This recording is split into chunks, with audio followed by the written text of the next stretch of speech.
Could this truly be my family? That lingering question plagued my thoughts as I watched them put on their facade, smiles masking their true intentions. It didn't take long for me to harbor resentment toward this semblance of kinship. My name is Samantha, a 28-year-old homemaker. A year ago, I exchanged vows and moved back into my childhood home with my new family. Our circumstances unraveled due to three undeniable reasons. Firstly, my father's company succumbed to bankruptcy, leaving him adrift in a sea of unemployment. Secondly, my elder brother Ryan remains jobless, a fact deemed intolerable in the eyes of our family patriarch. Despite his claims of being a YouTuber, our parents failed to perceive his endeavor as legitimate employment. Thirdly, the looming presence of my mother's terminal illness hangs over us like a dark cloud. Diagnosed shortly before my marriage, she was given a mere 2 years to live. The convergence of these events unfolded in rapid succession, altering the fabric of our lives irreversibly. My father proposed that my husband, Alex, move in with us. Given their close bond and frequent shared moments over drinks, Alex readily agreed. Considering my mother's condition, I too consented to the arrangement, feeling grateful for Alex's support. I was determined to care for my parents to the best of my ability. However, as the year passed since our marriage and cohabitation, my patience with my brother Ryan began to wear thin. It's been quite some time. Why are you content with being a housewife when dad is without a job? Isn't it odd that you're not contributing financially? Do you even understand the gravity of mom's situation? What would happen if I didn't handle the household chores, laundry, and meals, Ryan? It's me who's taking care of it all. Your tone drips with sarcasm, yet you have the audacity to speak to me in such a manner. And what about your so-called work from home? Oh, you mean those meager earnings from your side hustle? That hardly qualifies as real work. I don't need to hear this from you, Ryan. Find a real job. Clear? Those words sliced through me like a knife, igniting a firestorm of indignation within. His unfounded accusations left me feeling unjustly attacked, as if I were being painted as the villain in a story I had no part in. When I sought solace in Alex's counsel, his dismissive response of "he's probably just stressed, don't pay him any mind," offered little comfort, failing to grasp the gravity of my predicament. With my mother's illness weighing heavily on my mind, my brother's callous behavior only added fuel to the fire of my frustration. I couldn't shake the nagging question of whether he even cared about our mother's well-being. His indifference seemed glaringly obvious, leaving me to grapple with mounting stress and anxiety. Hey, looks like my workload might be ramping up. If it does, I might have to skip our usual spa trips for a while. I'm fine with that, but as long as you can handle things at home, we still got to take care of my mom. Don't worry, I won't slack off on my duties. Need some extra cash or anything? No, not really. But could you come grocery shopping with me this weekend? If I buy everything for the week in one go, it'll free up some time for work. If you're serious about this, sure. We'll make a trip out of it. Keen to save time, I opted for a weekend grocery run, planning to stock up for the entire week in one shot to minimize future trips. Then, an unexpected incident unfolded. So, Mad Dog, you swiped my cash. Out of nowhere, my husband pointed an accusing finger at me, alleging theft. Bewildered, I struggled to comprehend his accusations, let alone discern which money he was referring to. His face flushed crimson with anger as he directed his ire toward me. I couldn't fathom why he'd pin it on me. If anything, I should be the one furious. Blaming others isn't fair. Was it taken from your wallet? Don't act innocent. The $3,000 I stashed in the drawer is nowhere to be found. $3,000? Look, return it now, and we can put this behind us. Wait a minute. Why am I the scapegoat here? I had no clue you were hoarding such a hefty sum in the drawer. But you mentioned you were planning to take on more work lately. I found it rather suspicious. I can't believe you'd think so low of me. No, you've got it all twisted. Please trust me. I'm sorry, but I can't continue this if you won't trust me. Stop this nonsense. Give it back. No, I said give it back. Enough. If you're going to harbor that much doubt, then go ahead. Consider me gone, treated like a criminal in my own family. I'll be out of here by the day's end.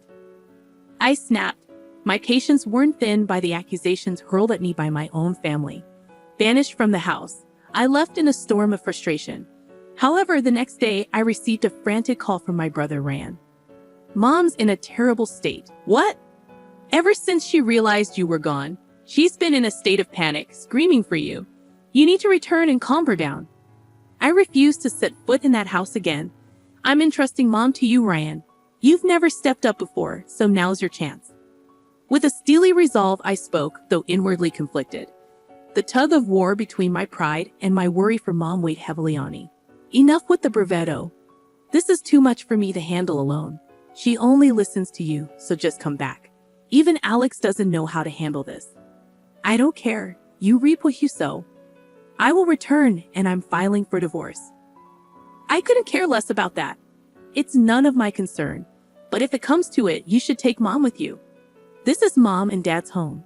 Why should I be the one to leave? If anyone should go, it's you, Ryan. If you're working, you should be self-sufficient. As the eldest son, this house belongs to me. There's no way I'm budging.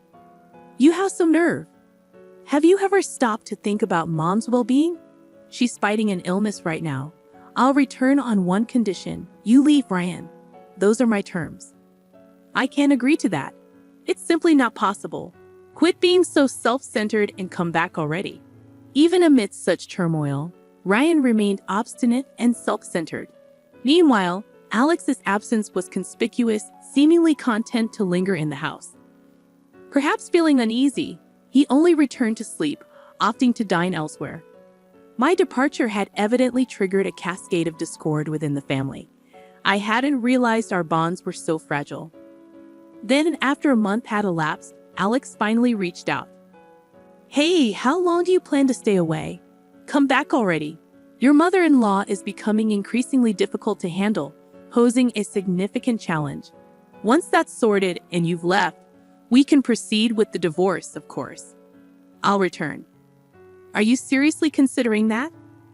Of course. I've been accused of theft and ejected from my own home.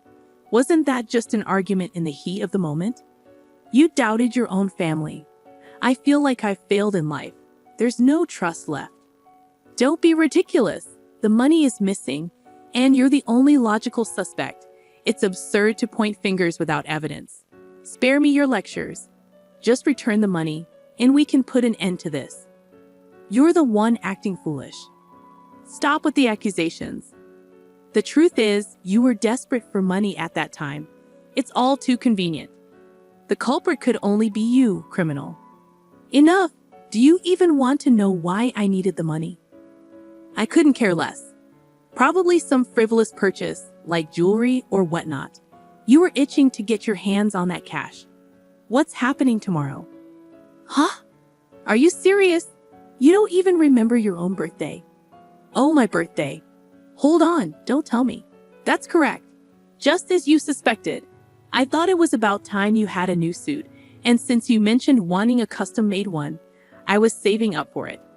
But it wasn't enough. Idiot! You know custom suits cost a fortune, and we can't afford that. That's precisely why I wanted to surprise you with it so badly.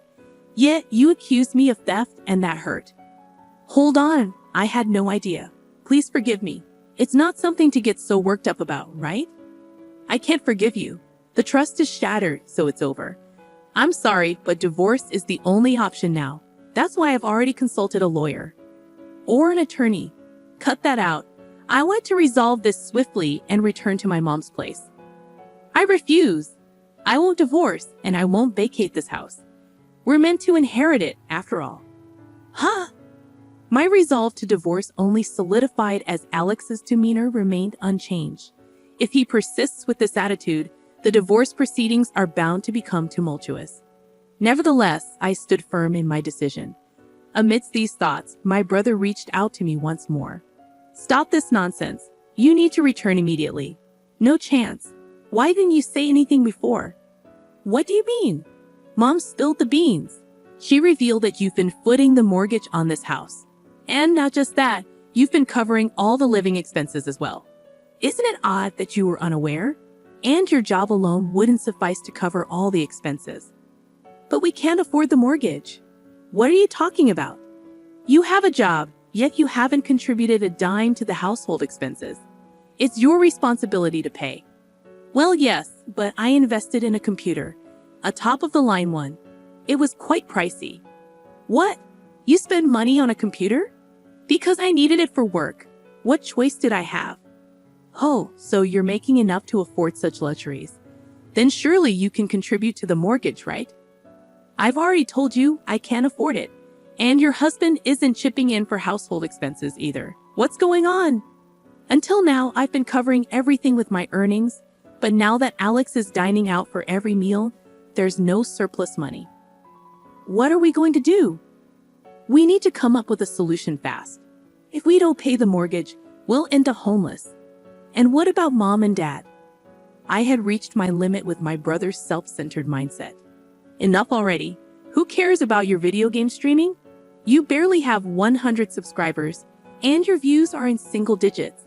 You won't make any money like that. Nobody watches because it's not interesting. How would you know?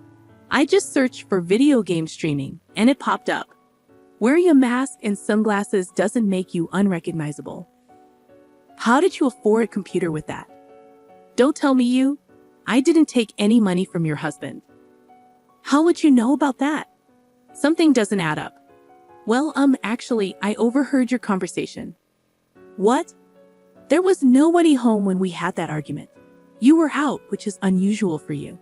That's a misunderstanding. You must have mixed up the dates. Quit playing games. You're the one who stole it, aren't you? If you don't confess, I'll report you to the police. Wait, hold on. Report me to the police. Please, no, don't do that. I just found some money and I borrowed it. I promise I'll pay it back. Stop with the excuses. I'll never forgive you. Get out of my house now. I'll be back tomorrow, and if you're still here, I'm calling the cops. Don't talk to me like that. We're siblings. We're family. Can't things just stay the same? Don't try to sweet-talk your way out of this. I'll never forgive you. Remember that. Leave before I return tomorrow. Consider yourself warned. Without another word, I ended the call with my brother and switched off my phone. It seemed like he kept calling incessantly afterward, but I ignored it all. The next morning, I returned home. I'm back. My mother rushed to greet me. Mom, you're home. I'm so relieved. I never realized how much we need you, Samantha. I'm truly sorry. Mom, it's not your fault. As we conversed in the living room, my brother Ryan emerged from his room, uttering words that left me dumbfounded. So, you decided to grace us with your presence. Here are the details for the loan repayment. Make sure it's transferred today. Also, I've got a tab open at the delivery place, so you can handle that too. It's your fault for disappearing like this. Take some time to reflect on your actions. What on earth are you saying? Stop this nonsense. I told you to leave. I will call the police. You're risking everything over just $3,000. What $3,000? Don't pretend you don't. Whine all you want. But borrowing a little isn't that big of a deal. You're making a fuss over nothing. Big deal? You take my money, then brush it off like it's nothing. That's not fair, is it? Can I have it back? I don't recall lending it to you. Living under my roof doesn't give you the right to be so entitled. We're family. Can't you just let it slide? No, I can't just let it slide. Give it back. Are you sure you want to continue like this? You might not have a place to stay much longer. Witnessing Alex and my brother's argument, my father intervened. This is unlike you, Dad. Enough. Both of you leave this house. It's my house, and currently, Samantha is the one paying the mortgage. I won't hand it over to anyone. I may be the eldest son, but why is my sister taking charge? You're just the eldest son in name. What have you accomplished? You've been holed up, gaming all day. No job, just coasting on the money I've earned, right? You're over 40. Act your age. Leave. That's too harsh. Isn't it heartless to kick out a man with no means? I've been saying this for ages. This isn't a sudden problem. You could sell that computer of yours. You're not even working. Wait a minute. When I say leave, you leave. And that includes you. What? But I haven't done anything. Haven't done anything? Who drove Samantha away, treating her like a criminal? Marriage is built on trust. Once that's broken, family falls apart. I apologize. I'm sorry. But it was your son, Ryan, who stole, wasn't it? Don't pin it all on me. You befriended me just to worm your way into inheriting my assets, didn't you? The moment I lost my job and the company's collapse, you treated me like dirt because I'm a broke father, right? How despicable. What a vile person you are. I don't want to lay eyes on you. Get out. Don't you dare mess with me. My father's words left me stunned. Perhaps his sudden outburst was the culmination of his frustration reaching its peak. The divorce with Alex was finalized swiftly, ending abruptly. It felt surprisingly relieving, considering I anticipated it to be more complicated. However, after that, Alex reached out to me numerous times. It seems the reason for our divorce became gossip at his workplace, and he couldn't handle it, so he quit. He needs to realize that relying on others' money won't lead him anywhere. And my brother appears to be struggling, taking up a cleaning job at the station. A late start indeed. As for me, I have no choice but to give it my all, praying for my mother's prolonged life. Our family is starting anew with just the three of us, and the brightness has returned to our home life.